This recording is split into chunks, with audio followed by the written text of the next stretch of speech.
Vous suivez la télévision Isanganiro. Bienvenue, chers téléspectateurs, à ce journal dont voici les principaux titres. Exécution budgétaire pour le deuxième trimestre de l'année 2023 n'a pas atteint les résultats escomptés. Les députés ont montré plusieurs zones d'ombre au ministre des Finances, invité ce mercredi pour des questions orales à l'hémicycle de Kigobe. Vous aurez plus de détails au cours de ce journal. Et le troisième passage de la campagne de vaccination contre la poliomyélite pour les enfants âgés de 0 à 7 ans a commencé ce jeudi pour se terminer ce 30 octobre. Tout de suite, les détails.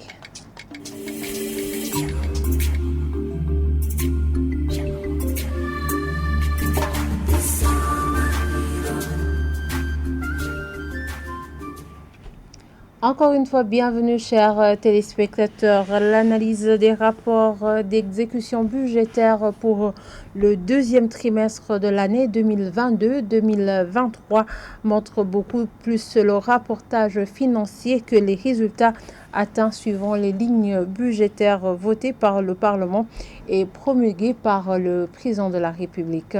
La commission permanente chargée des questions orales l'a montré ce mercredi au ministre des Finances, invité au palais des congrès de Kigobe pour des questions orales. Plus de détails, c'est avec Évariste Ndikobanya.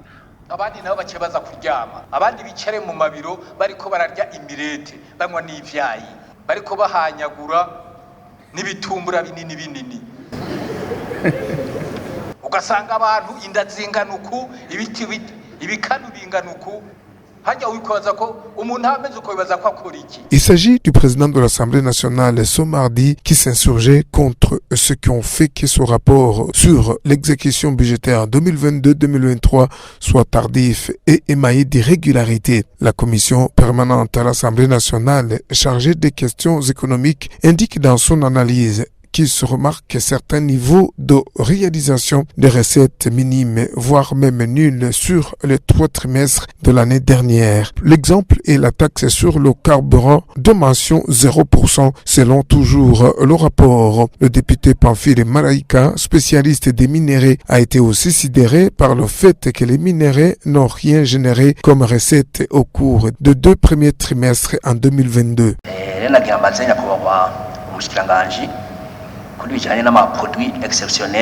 Ma question concerne les produits exceptionnels, notamment les minéraux.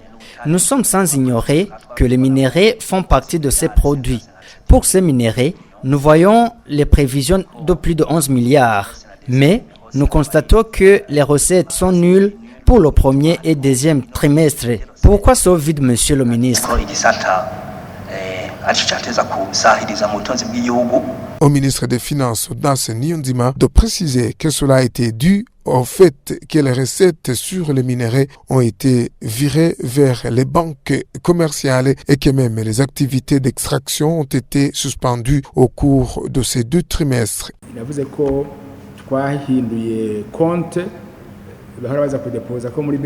Aujourd'hui, les recettes sont virées de la BRB vers les banques commerciales pour que nous puissions savoir l'argent en provenance des recettes minières. Autre chose, c'est que nous avons suspendu l'extraction des minéraux.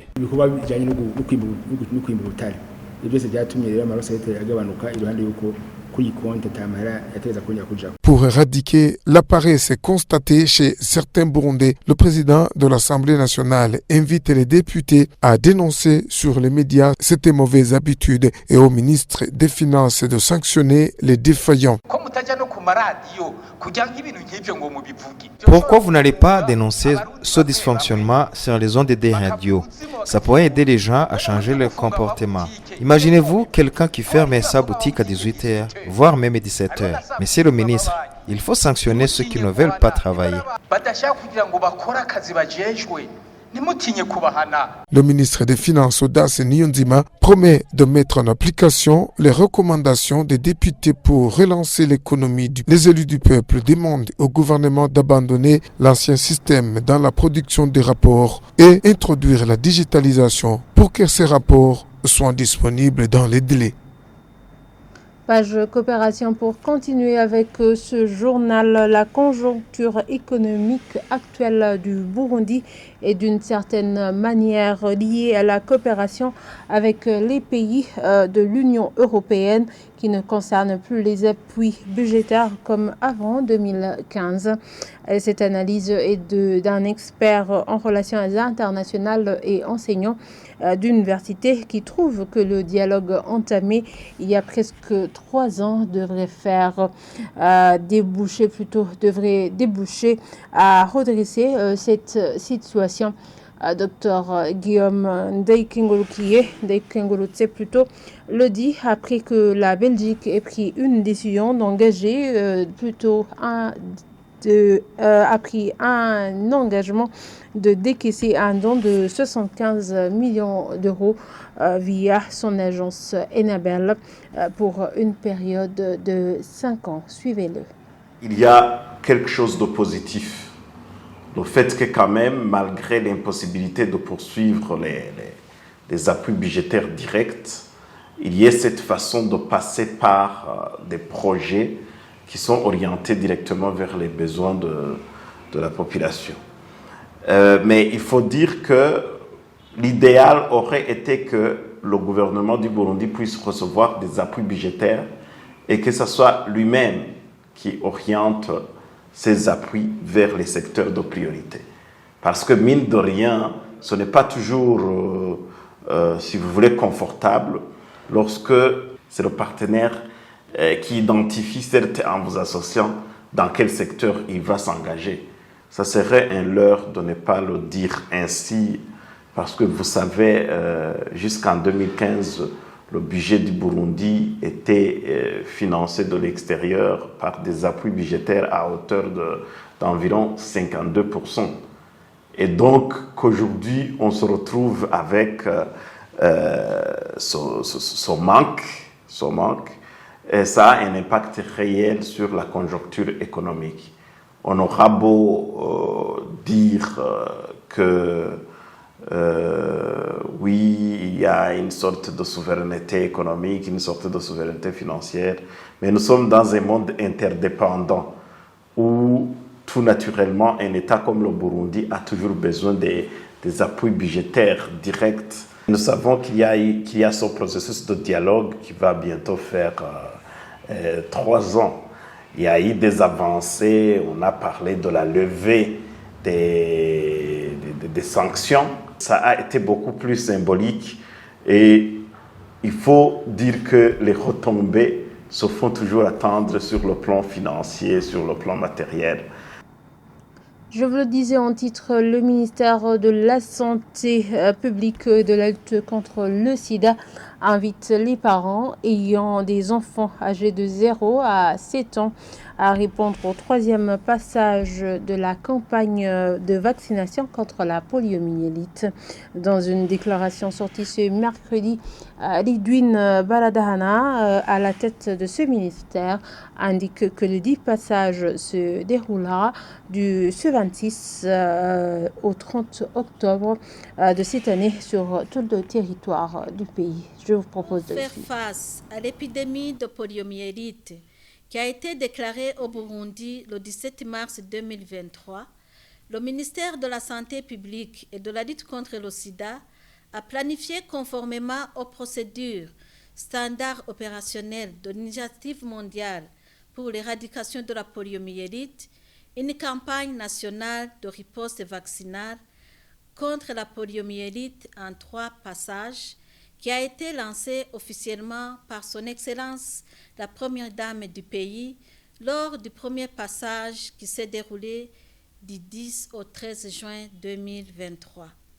Afin de renforcer davantage l'immunité de tous les enfants de 0 à 7 ans et consolider les acquis des 2 premiers tours, un 3e passage de la campagne de vaccination contre la poliomyélite se déroulera du jeudi 26 octobre au lundi 30 octobre 2023 sur toute l'étendue du territoire national.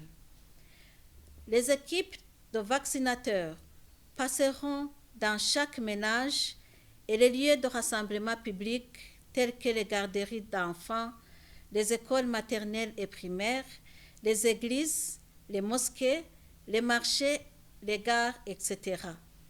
Chaque enfant âgé de 0 à 7 ans recevra 2 gouttes de vaccin par voie orale.